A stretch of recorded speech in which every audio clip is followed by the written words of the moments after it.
ಎಲ್ರಿಗೂ ನಮಸ್ಕಾರ. ನಮ್ಮ ನ್ಯೂಸ್ ಅಲರ್ಟ್ ಯೂಟ್ಯೂಬ್ ಚಾನಲ್ಗೆ ನಿಮಗೆ ಸ್ವಾಗತ. ನಾನು ಚಂದನ್. ಬಹುಶಃ ನೀವು ಸಾಮಾಜಿಕ ಮಾಧ್ಯಮಗಳಲ್ಲಿ ಗಮನಿಸಿದ್ದೀರಿ ಅಂತ ಅನ್ಕೊಳ್ತೀನಿ. ತಮಿಳಿನ ನಟ ವಿಶಾಲ್ ಅವರು ಒಂದು ವೇದಿಕೆ ಮೇಲೆ ನಿಂತ್ಕೊಂಡು ಮಾತಾಡ್ತಾ ಇರ್ತಾರೆ. ಆ ಸಂದರ್ಭದಲ್ಲಿ ಅವ್ರ ಕೈಲಿದ್ದಂಥ ಮೈಕು ಗಡ ನಡುಗ್ತಾ ಇರುತ್ತೆ. ನಿಂತ್ಕೊಳ್ಳೋಕ್ಕಾಗದೇ ಇರುವಂಥ ಸ್ಥಿತಿಯಲ್ಲಿ ಅವ್ರು ಮಾತಾಡ್ತಾ ಇರ್ತಾರೆ. ಸಹಜವಾಗಿ ಅವಾಗ ನಮಗೆಲ್ಲ ಅನ್ಸಿದ್ದು, ಏನಪ್ಪ ಇದು ಫಿಟ್ ಅಂಡ್ ಫೈನ್ ಆಗಿದ್ದಂಥ ಆಕ್ಟರ್ ಒಬ್ರು ವೇದಿಕೆ ಮೇಲೆ ಬಂದು ಹಿಂಗೆ ಗಡ ನಡುಗ್ತಿದ್ದಾರೆ, ಏನಾಗಿರ್ಬೋದು ಇವ್ರಿಗೆ ಆರೋಗ್ಯವಾಗಿ ಅನ್ನುವಂಥ ಒಂದು ಕಳವಳ ಸಹಜವಾಗಿ ಸೃಷ್ಟಿಯಾಗುತ್ತೆ. ಸಾಕಷ್ಟು ಜನ ನೆನ್ನೆಯಿಂದಲೂ ಕೂಡ ಕೇಳ್ತಾ ಇದ್ದಾರೆ ಇದಕ್ಕೆ ಸಂಬಂಧಪಟ್ಟಾಗ ಒಂದು ವಿಡಿಯೋ ಮಾಡಿ ಅಂತ. ಒಂದಷ್ಟು ಕಡೆ ಏನಾಗಿರ್ಬೋದು ಅಂತ ಮಾಹಿತಿಯನ್ನು ಕಲೆಕ್ಟ್ ಮಾಡಿ ವಿಡಿಯೋನ ನಿಮ್ಮ ಮುಂದೆ ಇಡ್ತಾ ಇದ್ದೀನಿ. ಯಾರಾದರೂ ಹೊಸಬ್ರು ನಮ್ಮ ಚಾನಲ್ಗೆ ಮೊದಲ ಬಾರಿಗೆ ಭೇಟಿ ಕೊಟ್ಟು ಈ ವಿಡಿಯೋವನ್ನು ನೋಡ್ತಾ ಇದ್ರೆ ಸಬ್ಸ್ಕ್ರೈಬ್ ಮಾಡ್ಕೊಳ್ಳಿ, ಪಕ್ಕದಲ್ಲಿರುವಂಥ ಬೆಲ್ ಐಕಾನನ್ನು ಕ್ಲಿಕ್ ಮಾಡಿ. ನಟ ವಿಶಾಲ್ ಅವ್ರಿಗೆ ನಮ್ಮ ಕರ್ನಾಟಕದ ಜೊತೆ, ಕನ್ನಡ ನಟರ ಜೊತೆ ಒಂದೊಳ್ಳೆ ಸಂಬಂಧ ಇರೋದು ನಮಗೂ ನಿಮಗೂ ಗೊತ್ತಿದೆ ಈಗಾಗಲೇ. ಸಹಜವಾಗಿ ನಟ ಯಶ್ ಅವರ KGF ಸಿನಿಮಾ ವಿಶ್ವಮಟ್ಟದಲ್ಲಿ ದಾಖಲೆ ಮಾಡಿತು. ಅದರಲ್ಲೂ ಎಸ್ಪೆಷಲಿ ತಮಿಳು ಕಡೆ ಏನಾದ್ರು ಸದ್ದು ಮಾಡ್ತು ಅಂದರೆ ಅದಕ್ಕೆ ಏಕೈಕ ಕಾರಣ ನಟ ವಿಶಾಲ್ ಅವರು ಯಶ್ ಅವ್ರನ್ನ ವೆಲ್ಕಮ್ ಮಾಡಿಕೊಂಡು, ಅವರಿಬ್ಬರಿಗೂ ಒಂದು ಒಳ್ಳೆ ಸಂಬಂಧ ಇದೆ, ಒಂದು ಒಳ್ಳೆ ಬಾಂಧವ್ಯ ಇದೆ. ಅಲ್ಲಿ ಯಾವ ರೀತಿ ಸಿನಿಮಾವನ್ನು ರಿಲೀಸ್ ಮಾಡಬೇಕು ಅಂದ್ಕೊಂಡು ಡಿಸ್ಟ್ರಿಬ್ಯೂಷನ್ ಮಾಡಿಕೊಂಡು ಒಂದೊಳ್ಳೆ ರೀತಿ ಸಕ್ಸಸ್ಸನ್ನು ತಂದುಕೊಟ್ರು ಅಲ್ಲಿ. ಅದು ನಮಗೆಲ್ಲ ಗೊತ್ತು, ನೋಡಿದ್ವಿ. ಹಾಗೆಯೇ ನಮ್ಮ ಅಪ್ಪು ಅವರು ತೀರೋದಾಗ ಕರ್ನಾಟಕಕ್ಕೆ ಬಂದಿರ್ತಾರೆ ವಿಶಾಲ್ ಅವರು. ಆ ಸಂದರ್ಭದಲ್ಲಿ ಅವರು ವೇದಿಕೆ ಮೇಲೆ ಹೇಳ್ತಾರೆ, ಅವ್ರು ಏನು ಮಾಡ್ತಿದ್ರಲ್ಲ, ಏನು ಸಮಾಜಮುಖಿ ಕಾರ್ಯಗಳನ್ನ ಮಾಡ್ತಿದ್ರಲ್ಲ, ಅದು ನಾನು ನೋಡ್ಕೊಳ್ತೀನಿ ಅನ್ನೋಂಥ ಧೈರ್ಯ ಕೊಟ್ಟರು. ಎಷ್ಟೋ ಜನಕ್ಕೆ ಅವತ್ತು ತುಂಬ ಖುಷಿ. ನಾನು ಕೂಡ ಒಂದು ವಿಡಿಯೋ ಮಾಡಿದ್ದೆ ಸಂದರ್ಭದಲ್ಲಿ, ಅಪ್ಪು ಅಭಿಮಾನಿಗಳಿಗೆ ಬೆಂಬಲವಾಗಿ ನಿಂತಂಥ ವಿಶಾಲ್ ಅವರು ಅಂತ. ಸಹಜವಾಗಿ ಈ ಒಳ್ಳೆ ಮನುಷ್ಯರುಗಳಿಗೆ ಕಷ್ಟ ಬೇಗ ಬರ್ತವೆ ಅನ್ನೋದಕ್ಕೆ ಇದೊಂದು ಎಕ್ಸಾಂಪಲ್ ಅಂತ ಅನ್ಸುತ್ತೆ. ಅವರ ವೈಯಕ್ತಿಕವಾಗಿ ಈ ಹಿಂದೆ ಏನೇನಿತ್ತು ಅದು ನನಗೆಲ್ಲ ಬೇಡ. ಪ್ರೆಸೆಂಟ್ ಸಮಾಜದಲ್ಲಿ ಅವ್ರು ಏನಾಗಿದ್ರು, ಪ್ರೆಸೆಂಟ್ ಸಮಾಜಕ್ಕೆ ಅವ್ರು ಏನು ಮಾಡ್ತಿದ್ರು ಅದು ಮುಖ್ಯ ಆಗುತ್ತೆ. ತುಂಬ ಬೇಜಾರಾಗುತ್ತೆ ನೆನ್ನೆ ಆ ವಿಡಿಯೋವನ್ನು ಗಮನಿಸ್ತಾ ಇದ್ರೆ. ರೀಸನ್ ಏನು ಅಂತಂದರೆ, 2012ರಲ್ಲಿ ಅವ್ರದ್ದೇ ಒಂದು ಸಿನಿಮಾ ಶೂಟಿಂಗ್ ಆಗಿರುತ್ತೆ, ಮುಗ್ದೋಗಿರುತ್ತೆ ಚಿತ್ರೀಕರಣ, ಮದ ಗಜ ರಾಜ ಅಂತ. ಆ ಸಿನಿಮಾ 2013ಕ್ಕೆ ರಿಲೀಸ್ ಆಗಬೇಕಾಗಿತ್ತು. ಒಂದಷ್ಟು ಕಾರಣಗಳಿಂದ ಆ ಸಿನಿಮಾ ರಿಲೀಸ್ ಆಗಲ್ಲ, ಫೈನಾನ್ಷಿಯಲ್ ಇಶ್ಯೂಸಿಂದ. ಇವ್ರೇನು ಮಾಡ್ತಾರೆ, ಒಬ್ಬ ಆರ್ಟಿಸ್ಟ್ ತಾನೇನು ಮಾಡಬೇಕು, ತಾನೇನು ಮಾಡ್ಕೊಡ್ಬೇಕು ಅದನ್ನು ಮಾಡ್ಕೊಂಡು ಬಂದಿರ್ತಾರೆ. ಬಟ್ ಅದನ್ನು ಪ್ರೊಡ್ಯೂಸರು ಯಾಕೆ ರಿಲೀಸ್ ಮಾಡಲ್ವೋ ಗೊತ್ತಿಲ್ಲ. ಆ ಸಿನಿಮಾ ಹೆಚ್ಚು ಕಡಿಮೆ 13 ವರ್ಷಗಳ ನಂತರ ಈ ಸಂಕ್ರಾಂತಿಗೆ ರಿಲೀಸ್ ಆಗೋದಕ್ಕೆ ರೆಡಿ ಇದೆ, ನಾಳೆ ಎಲ್ಲ ನಡೆದಿಗೆ. ಅದಕ್ಕೆ ಸಂಬಂಧಪಟ್ಟಾಗೆ ಸಿನಿಮಾದವರು ಮಾಮೂಲಿ ಪ್ರೀ ರಿಲೀಸ್ ಇವೆಂಟ್ ಅದು ಇದು ಮಾಡ್ತಾರಲ್ಲ, ಅದೇ ರೀತಿ ಈ ಸಿನಿಮಾಗೆ ಸಂಬಂಧಪಟ್ಟಂಗೆ ಒಂದು ಇವೆಂಟನ್ನು ಆಯೋಜನೆ ಮಾಡಿರ್ತಾರೆ. ಆ ಇವೆಂಟ್ಗೆ ಅದರಲ್ಲಿ ಆ್ಯಕ್ಟ್ ಮಾಡಿರುವಂಥ ನಟ ವಿಶಾಲ್ ಅವರು ಬರ್ತಾರೆ ವೇದಿಕೆಗೆ. ಹೆಚ್ಚು ಕಡಿಮೆ ವಿಶಾಲ್ ಅವ್ರನ್ನ ನಾವು ಒಂದು ವರ್ಷದಿಂದ ಯಾವುದೇ ಸಾಮಾಜಿಕ ಮಾಧ್ಯಮಗಳಲ್ಲಿ ಅಲ್ಲಿ ಇಲ್ಲಿ ಗಮನಿಸಿಲ್ಲ. ಇತ್ತೀಚೆಗೆ ಅವ್ರದ್ದು ಯಾವುದೋ ಸಿನಿಮಾನೂ ಕೂಡ ಬಂದಿಲ್ಲ ಈ ವರ್ಷದಲ್ಲಿ. ಸಡನ್ಲಿ ಆ ವೇದಿಕೆ ಮೇಲೆ ಅವರು ನೋಡಿದ ತಕ್ಷಣ ಪಂಚೆ ಹೊಡ್ಕೊಂಡು ಬಂದಿರ್ತಾರೆ. ವಿಶಾಲ್ ಅವರು ಏನಾಯ್ತು ಅವ್ರಿಗೆ ಅಂತ ನನಗೂ ಅನಿಸಿರುತ್ತೆ, ನಿಮಗೂ ಅನಿಸಿರುತ್ತೆ. ಓಕೆ, ನೋಡೋಣ, ನೋಡ್ತಾ ಇರ್ತೀವಿ. ಮೈಕ್ ಹಿಡ್ಕೊಂಡು ಮಾತಾಡ್ತಾ ಇರ್ತಾರೆ, ಗಡ ನಡುಗುತ್ತೆ. ನಾನು ಕ್ಲಿಪ್ ಪ್ಲೇ ಮಾಡ್ತೀನಿ, ನೀವು ನೋಡ್ಬೋದು. ஆடவே கூடாது வாழ்க்கையில் அப்படின்னு சொல்லும் போது நான் டோர் ஓப்பன் பண்ணி பாரு, இவர் தான் பாடுறாரு அப்படின்னு சொன்னாங்க.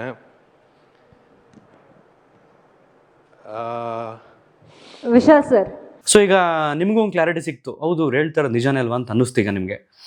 ಹಾಗಾದ್ರೆ ಏನಾಗಿರಬಹುದು? ಈಗ ನಮಗೆಲ್ಲ ಕಾಡುವಂಥ ಕ್ವಶನ್ ಏನು ಅಂತಂದರೆ, ಇದನ್ನು ಅವರೇ ರಿವೀಲ್ ಮಾಡ್ತಾರಾ ಅಥವಾ ರಿವೀಲ್ ಮಾಡಲ್ವಾ? ಇದನ್ನು ಸಹಜವಾಗಿ ಯಾರು ಕೆಲವೊಂದನ್ನು ರಿವೀಲ್ ಮಾಡೋದಕ್ಕೆ ಇಷ್ಟಪಡಲ್ಲ ಅಂತ ಅಂದ್ಕೊಳ್ತೀನಿ. ಯಾಕೆಂತಂದರೆ ಅಭಿಮಾನಿಗಳೆಲ್ಲ ಆತಂಕಕ್ಕೆ ಒಳಗಾಗ್ತಾರೆ ಅನ್ನೋಂಥದ್ದನ್ನು, ಬೇಸರ ಮಾಡ್ಕೊಳ್ತಾರೆ ಅನ್ನೋಂಥದ್ದನ್ನು, ಏನೋ ಒಂದು ನಮಗೇನೇ ಕಾಯಿಲೆ ಇದ್ರೂ ನಾವು ಗುಣಪಡಿಸ್ಕೊಂಡು ಆಚೆ ಬರೋಣ ಅನ್ನೋ ರೀತಿ. ಎಕ್ಸಾಂಪಲ್ ನಮ್ಮ ಶಿವಣ್ಣವ್ರಿಗೆ ನಾನು ವಿಡಿಯೋ ಮಾಡಲಿಲ್ಲ, ನನ್ನ ಬಾಯಿಲ ಪದ ಹೇಳಲೇಬಾರ್ದು ಅಂತ ಅನಿಸ್ಬಿಡ್ತು. ಆ ಕಾಯಿಲೆಗೆ ಸಂಬಂಧಪಟ್ಟಂಗೆ ಮಾತಾಡೋದೇ ಬೇಡ, ಮನಸ್ಸೇ ಒಪ್ಪಲಿಲ್ಲ. ಅವ್ರು ಹುಷಾರಾಗಿ ಬರಲಿ ಅಷ್ಟೇ ನಾವು ಕೇಳ್ಕೊಂಡಿದ್ದೇನೆ ಅಂತಂದರೆ, ಅವ್ರು ಆರೋಗ್ಯವಾಗಿ ಹುಷಾರಾಗಿ ಬರಲಿ, ಹಿಂದೆ ಹೇಗಿದ್ರು ಆಗಿರಲಿ, ಅದಷ್ಟು ನಾನು ಕೇಳ್ಕೊಳ್ತಿರೋದು. ಕೆಲವೊಬ್ಬರ ಬಗ್ಗೆ ಮಾತಾಡೋಕೆ ನಮ್ಗೆ ಮನಸ್ಸೇ ಬರಲ್ಲ, ಆ ಥರ ಬೇಡಪ್ಪ, ಆ ಪದಗಳು ಬಳಸೋದೇ ಬೇಡ, ಯಾವ್ದಾದ್ರು ಕಾಯಿಲೆ ಇರಲಿ ಅನ್ನೋ ರೀತಿ ನಾವು ಕೆಲವರು ಥಿಂಕ್ ಮಾಡಿರ್ತೀವಿ. ಮನುಷ್ಯತ್ವ ಇರಬೇಕು ಅಷ್ಟೇನೇನಿಲ್ಲ ಅದರಲ್ಲಿ. ಅದೇ ರೀತಿ ವಿಶಾಲ್ ಅವರು ಎಲ್ಲೂ ಕೂಡ ಇದನ್ನು ರಿವೀಲ್ ಮಾಡ್ಕೊಂಡಿಲ್ಲ.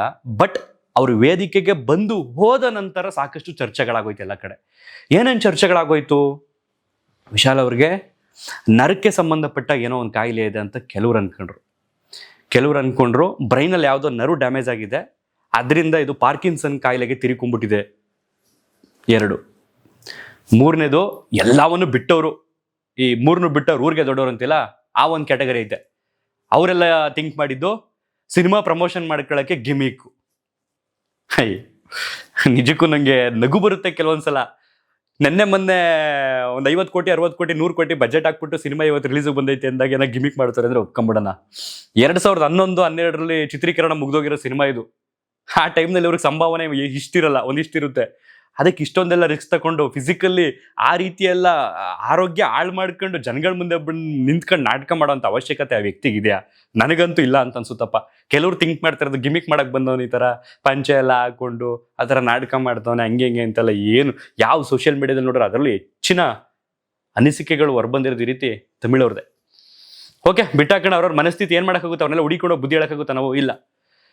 ಸೊ ನೆಕ್ಸ್ಟ್ ಏನಾಗಿರಬಹುದು ಅಂತ ಹೋದಾಗ ಒಂಚೂರು ಹಿಂದಿನದ ತೆಗೆದಾಗ 2011ರಲ್ಲಿ ಇವ್ರದ್ದೊಂದು ಸಿನಿಮಾ ಬಂದಿರುತ್ತೆ, ನೀವು ಗಮನಿಸಿರ್ತೀರಿ ಅನ್ಕೊಳ್ತೀನಿ. ಅವನ್ ಇವನ್. ಆರ್ಯ ಇದ್ದಾರಲ್ಲ ತಮಿಳಿನ ಆಕ್ಟರು, ಅವರು ಮತ್ತೆ ಇವರು ಮುಖ್ಯ ಭೂಮಿಕೆಯಲ್ಲಿ ಅಭಿನಯಿಸಿರ್ತಕ್ಕಂಥ ಸಿನಿಮಾದ ನಿರ್ದೇಶಕರು ಬಂದು ಬಾಲ ಅವರನ್ನ ನೆನೆಯಿಂದನೂ ಕೂಡ ಸಾಕಷ್ಟು ಕಡೆ ಟ್ರಾಲ್ ಮಾಡ್ತಾ ಇದ್ದಾರೆ. ಜೊತೆಗೆ ಕೆಲವರು ಬೈದು ಹೇಳ್ತಿದ್ದಾರೆ, ಇವನಿಂದ ಅದೆಷ್ಟು ಜನ ಲೈಫ್ನ ಹಾಳು ಮಾಡ್ಕೊಬೇಕು ಗೊತ್ತಿಲ್ಲ ಅಂತ. ಯಾಕೆ ಇವ್ರಿಗೆ ಈ ಪರಿಸ್ಥಿತಿ ಬಂದಿರೋದಕ್ಕೆ ಆ ವ್ಯಕ್ತಿಗೆ ಯಾಕೆ ಬೈತವ್ರೆ ಅಂತಂದ್ರೆ, ಅವನ್ ಇವನ್ ಸಿನಿಮಾ ನಿರ್ದೇಶಕ ಬಂದು ಬಾಲ ಅವರು, ಆಕ್ಟ್ ಮಾಡಿರೋಂಥವ್ರು ವಿಶಾಲ್ ಅವರು. ಆ ಸಿನಿಮಾದಲ್ಲಿ ವಿಶಾಲ್ ಅವರ ಪಾತ್ರ ಎಷ್ಟು ಚೆನ್ನಾಗಿದೆ ಅಂತಂದ್ರೆ, ಈ ಕಣ್ಣು ಬಲಗಣ್ಣು ಈ ಕಣ್ಣು ಹತ್ರಕ್ಕೆ ಬಂದ್ಬಿಟ್ಟಿರುತ್ತೆ. ಅಂದ್ರೆ ಆ ರೀತಿ ಆಕ್ಟಿಂಗ್ ಮಾಡಿರ್ತಾರೆ. ಹೆಚ್ಚು ಕಡಿಮೆ ನನಗೆ ಗೊತ್ತಿರಂಗೆ 70ರಿಂದ 100 ದಿನ ಆ ರೀತಿ ಶೂಟ್ ಮಾಡಿರುವಂಥದ್ದು. ಜಸ್ಟ್ ನೀವು ಒಂದು 2 ಸೆಕೆಂಡ್ ಹಿಂಗೆ ಕಣ್ಣು ಎರಡನ್ನೂ ಒಟ್ಟಿಗೆ ಹಿಂಗೆ ಹಿಡ್ಕೊಂಡು ನೋಡಿ, ಹಿಂಗೆ ಆಗಲ್ಲ ನಮ್ಮ ಕೈಲಿ, ಒಂದು 5 ಸೆಕೆಂಡ್ ಇರೋಕ್ಕಾಗಲ್ಲ. ಅಂಥದ್ರಲ್ಲಿ ಇವರು ಹೆಚ್ಚು ಕಡಿಮೆ 70ರಿಂದ 100ಕ್ಕೂ ಹೆಚ್ಚು ದಿನ ಆ ರೀತಿ ಶೂಟಿಂಗ್ ಮಾಡಿರ್ತಂತೆ ಕಣ್ಣನ್ನು. ಅದಾದ ಬಳಿಕ ಇವ್ರಿಗೆ ಒಂದಾದ್ಮೇಲೆ ಒಂದು ಸಮಸ್ಯೆ. ಅಂದರೆ 2015ರಲ್ಲಿ ಇವ್ರಿಗೆ ಜಾಸ್ತಿ ಕಣ್ಣಿಗೆ ಸಂಬಂಧಪಟ್ಟ ಹಾಗೆ ಸಮಸ್ಯೆಗಳು ಉದ್ಭವ ಆಗಿರುವಂಥದ್ದು ವಿಶಾಲ್ ಅವರಿಗೆ. ಕೆಲವರು ಹೇಳ್ತಾರೆ ಕಣ್ಣಿಗೆ ಸಂಬಂಧಪಟ್ಟ ಹಾಗೆ ಅದು ಮೈಗ್ರೇನ್ ಆಗಬಹುದು, ಸೆಕೆಂಡ್ ಸ್ಟೆಪ್ ಅದು ಬಂದು ಹಿಂಗೂ ಆಗಬಹುದು ಅಂತ ಹೇಳ್ತಾರೆ ಕೆಲವರು. ಬಟ್ ಗೊತ್ತಿಲ್ಲ ಏನಾಗಿತ್ತು ಅಂತ. ಇವರು ಸಣ್ಣ ಪುಟ್ಟ ಚಿಕಿತ್ಸೆಗಳನ್ನ ಪಡ್ಕೊಳ್ತಿದ್ರಂತೆ 2015ರಿಂದ ಇಲ್ಲಿವರೆಗೂ ಕೂಡ. ಈ ಗ್ಯಾಪ್ನಲ್ಲಿ ಏನಾಗ್ಬಿಟ್ಟೈತೆ, ಈ ಇವೆಂಟ್ ನಡೀತಲ್ಲ ನಿನ್ನೆ, ಈ ಇವೆಂಟ್ ನಡೆಯೋದಕ್ಕೂ ಒಂದು 10 ದಿನದಿಂದ ಏನಾಗ್ಬಿಟ್ಟೈತೆ ಅವ್ರಿಗೆ ಜ್ವರ ಬಂದೈತೆ, ಫೀವರ್. ಆ ಫೀವರ್ ಏನಾಗೈತೆ, ಹೈ ಆಗಿದೆ, ಜಾಸ್ತಿ ಆಗ್ಬಿಟ್ಟೈತೆ. ಇವ್ರು ಏನು ಚಿಕಿತ್ಸೆ ತಗೊಳ್ತಿದ್ರಲ್ಲ ಆ ಟ್ಯಾಬ್ಲೆಟ್ ಆಗಿರ್ಬೋದು, ಔಷಧಿಗಳಾಗಿರ್ಬೋದು, ಎಲ್ಲವನ್ನು ಕೂಡ ನಿಲ್ಲಿಸ್ಬೇಕು. ಈ ಜ್ವರಕ್ಕೆ ಸಂಬಂಧಪಟ್ಟಾಗೆ ಜ್ವರಕ್ಕೆ ತಗೊಳ್ಳೋಂಥ ಟ್ರೀಟ್ಮೆಂಟು, ಜ್ವರಕ್ಕೆ ತಗೊಳ್ಳೋಂಥ ಟ್ಯಾಬ್ಲೆಟ್ಸ್ಗಳಿಗೆ ಅದಕ್ಕೂ ಇದಕ್ಕೂ ಕ್ಲಾಶ್ ಆಗಬಾರ್ದು ಅನ್ನೋ ಕಾರಣಕ್ಕೆ ಅಪೋಲೋ ಡಾಕ್ಟರ್ಗಳು ಏನು ಅಡ್ವೈಸ್ ಮಾಡಿದ್ದಾರೆ ಅಂತಂದರೆ ಅದೆಲ್ಲವನ್ನು ಕೂಡ ಒಂದಷ್ಟು ದಿನ ಸ್ಟಾಪ್ ಮಾಡಿ ಅಂತ ಹೇಳಿದ್ದಾರೆ. ಸೊ ಇವರು ಚಿಕಿತ್ಸೆನ ಪಡ್ಕೊಳ್ತಾ ಇದ್ರು, ಅದಕ್ಕೆ ಸಂಬಂಧಪಟ್ಟಂಗೆ ಅದು ಯಾವ ಕಾಯಿಲೆ ಅಂತ ಗೊತ್ತಿಲ್ಲ. ಕೆಲವರು ಪಾರ್ಕಿನ್ಸನ್ ಅಂತ ಹೇಳ್ತಾರೆ. ಪಾರ್ಕಿನ್ಸನ್ ಅಂತಂದರೆ 65 ವರ್ಷ ಮೇಲ್ಪಟ್ಟಂತಹ ಜನರಿಗೆ ಬರುವಂಥ ಸಹಜ ಕಾಯಿಲೆ ಅದು. ಪಾರ್ಕಿನ್ಸನ್ ಅಂದರೆ ನಡಿಬೇಕಾದ್ರೆ ಹಿಂಗೆ ಬಕ್ಕೊಂಡು ನಡಿಯುವಂಥದ್ದು, ಕೈಕಾಲುಗಳ ಸ್ವಾಧೀನ ಕಳ್ಕೊಳ್ಳುವಂಥದ್ದು, ವಾಸನೆಯನ್ನು ಕಳ್ಕೊಳ್ಳುವಂಥದ್ದು, ಮಾತಾಡಬೇಕಾದ್ರೆ ತೊದಲಿಕೆ, ಜಲ್ಲು ಸೋರುವಂಥದ್ದು, ಬಾಯಲ್ಲಿ ನೀರು ಸೋರುವಂಥದ್ದು, ಕೈಕಾಲುಗಳು ಶಕ್ತಿ ಇಲ್ಲದೆ ಇರುವಂಥದ್ದು, ಬುದ್ಧಿ ಶಕ್ತಿ ಕಡಿಮೆ ಆಗುವಂಥದ್ದು, ನಿದ್ರೆ ಬರದೇ ಇರುವಂಥದ್ದು, ನಿದ್ರೆಯಲ್ಲಿ ಸಡನ್ ಆಗಿ ಎಚ್ಚರ ಆಗುವಂಥದ್ದು, ಇದು ಪಾರ್ಕಿನ್ಸನ್ ಕಾಯಿಲೆ. ಅದು 65 ವರ್ಷ ಮೇಲ್ಪಟ್ಟವರಲ್ಲಿ ಅತಿ ಹೆಚ್ಚು ಬರುವಂಥದ್ದು. 20 ವರ್ಷ ಇರುವಂಥ ವಯಸ್ಸವರಲ್ಲೂ ಬರುತ್ತೆ, ಬೆರಳಿಕೆಯಷ್ಟು ಜನಕ್ಕೆ. ಅಂದ್ರೆ ಲಕ್ಷಕ್ಕೂ ಒಂದು 2 3 ಜನಕ್ಕೋ 4 ಜನಕ್ಕೋ 10 ಜನಕ್ಕೂ ಬರುವಂಥ ಕಾಯಿಲೆ. ಸೊ ಇವ್ರಿಗೆ ಬಂದು ವಯಸ್ಸು ಇವಾಗ 47, ವಿಶಾಲ್ ಅವರಿಗೆ. ಸೊ ಒಂದ್ ಕಡೆ ಪಾರ್ಕಿನ್ಸನ್ನ ಪಕ್ಕಕ್ಕೆ ಇಟ್ಬಿಡೋಣ. ಸೊ ನಿಮಗೆ ಈಗ ಕ್ಲಾರಿಟಿ ಸಿಕ್ಕಿದೇನು ಅಂತಂದ್ರೆ, ಆ ಸಿನಿಮಾದಲ್ಲಿ ಅವನ್ ಇವನ್ ಸಿನಿಮಾದಲ್ಲಿ ಇವ್ರು ತಗೊಂಡಂತ ಕಷ್ಟದ ನಿರ್ಧಾರ ಇರ್ಬೋದು, ಆ ದೃಢ ನಿರ್ಧಾರ ಆಗಿರ್ಬೋದು, ಬಹುಶಃ ಇವತ್ತಿನ ಇವರ ಪರಿಸ್ಥಿತಿಗೆ ಕಾರಣ ಆಗಿದೆ ಅಂತಂದ್ರೆ ತಪ್ಪಾಗ್ತಿಲ್ಲ. ಆ್ಯಂಡ್ ಅದೇನಾಗಿದೆ ಅಂತಂದ್ರೆ, ಡಾಕ್ಟ್ರು 10 ದಿನ ಅಡ್ವೈಸ್ ಮಾಡಿದಾರಲ್ಲ ಆ ಟ್ಯಾಬ್ಲೆಟ್ಸ್ಗಳನ್ನ ತಗೊಬಾರ್ದು ಅಂತ. ಸೊ ಇವರು ಐ ಫೀವರ್ ಇಂದ ಬಳಲ್ತಾ ಇದ್ರಂತೆ. ಅದೇ ಸಂದರ್ಭದಲ್ಲಿ ಸಿನಿಮಾ ತಂಡದವರು ಇವರನ್ನ ಆ ಇವೆಂಟ್ಗೆ ಕರ್ಕೊಂಡು ಬಂದಿದ್ದಾರೆ. ಬಹುಶಃ ನನಗನ್ಸುತ್ತೆ ಸಿನಿಮಾ ಇವೆಂಟ್ನ ಚಿತ್ರತಂಡದವರು ಇವ್ರನ್ನ ಕರ್ಕೊಂಡು ಬರಬಾರ್ದಿತ್ತು. ಇವತ್ತೇನು ಗಿಮಿಕ್ ಅನ್ನುವಂಥ ಒಂದು ಪಟ್ಟ ಕೊಡಿಸ್ತದಲ್ಲ, ಅದಕ್ಕೆ ಮೂಲ ಕಾರಣ ಚಿತ್ರತಂಡದವ್ರು ನೀವೇ ಆಗಿರ್ತೀರಿ.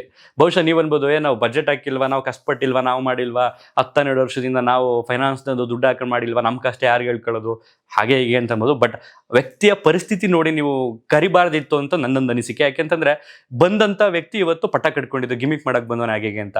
ಬಟ್ ಇದರಲ್ಲಿ ಲಾಭನೂ ಆಗುತ್ತೆ. ಯಾಕಂತಂದ್ರೆ ಕೆಲವರು ಸಿಂಪತಿಯಲ್ಲಿ ಹೋಗಿ ಸಿನಿಮಾ ನೋಡಬಹುದು, ಕೆಲವರು ಇದೆಲ್ಲ ಗಿಮಿಕ್ ಅನ್ಕೊಂಡು ಇದ್ರೂ ಇರ್ಬೋದು, ಗೊತ್ತಿಲ್ಲ. ಬಟ್ ಡಾಕ್ಟರ್ ಏನ್ ಮಾಡ್ತಾರೆ, ಅಡ್ವೈಸ್ ಮಾಡಿದ್ರಿಂದ ವಿಶಾಲ್ ಅವರು ಆ ಮಾತ್ರೆಗಳು, ಆ ಔಷಧಿಗಳೆಲ್ಲನೂ ಕೂಡ ಕಳೆದ 10 ದಿನಗಳಿಂದ ಸ್ಟಾಪ್ ಮಾಡಿದ್ದಾರೆ.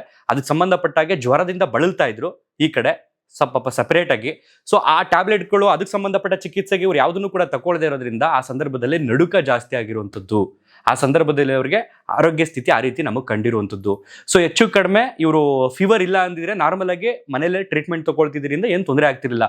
ಬಟ್ ಡಾಕ್ಟರ್ ಏನು ಮಾಡಿದ್ದಾರೆ ಅಂತಂದ್ರೆ ಅಡ್ವೈಸ್ ಮಾಡಿದ್ದಾರೆ, ಆ ಮಾತ್ರೆಗಳು ಈ ಮಾತ್ರೆಗಳು, ಆ ಔಷಧಿ ಈ ಔಷಧಿ ಎರಡೂ ಕೂಡ ಕ್ಲಾಶ್ ಆಗಬಾರ್ದು ಅನ್ನೋ ಕಾರಣಕ್ಕೆ ಇಷ್ಟೊಂದೆಲ್ಲ ಸೀನ್ ಕ್ರಿಯೇಟ್ ಆಗಿದ್ದು. ಸೊ ಯಾವಾಗ ಸೋಷಿಯಲ್ ಮೀಡಿಯಾದಲ್ಲಿ ಇದೆಲ್ಲ ಜಾಸ್ತಿ ಆಯ್ತಲ್ಲ, ವೈರಲ್ ಆಯ್ತಲ್ಲ, ವಿಶಾಲ್ ಅವ್ರಿಗೆ ಹಂಗಂತೆ ಹಿಂಗಂತೆ ಅಂತ ಅಂದ್ಕೊಂಡು, ಸೊ ಇಮ್ಮಿಡಿಯೇಟ್ ನಿನ್ನೆ ಅಪೋಲೋ ಡಾಕ್ಟರ್ಗಳು ಏನು ಮಾಡ್ತಾರೆ, ಒಂದು ಹೆಲ್ತ್ ಬುಲೆಟಿನನ್ನು ಬಿಡುಗಡೆ ಮಾಡ್ತಾರೆ ಇವ್ರಿಗೆ ಸಂಬಂಧಪಟ್ಟಾಗೆ. ವಿಶಾಲ್ ಅವರು ಐ ಫೀವರಿಂದ ಬಳಲ್ತಾ ಇದ್ದಾರೆ ಅಷ್ಟೇ, ಇನ್ನೇನು ಇಲ್ಲ ಅಷ್ಟೇ ಅಂತ ಅವರು ಕ್ಲಾರಿಟಿಯನ್ನು ಕೊಡ್ತಾರೆ.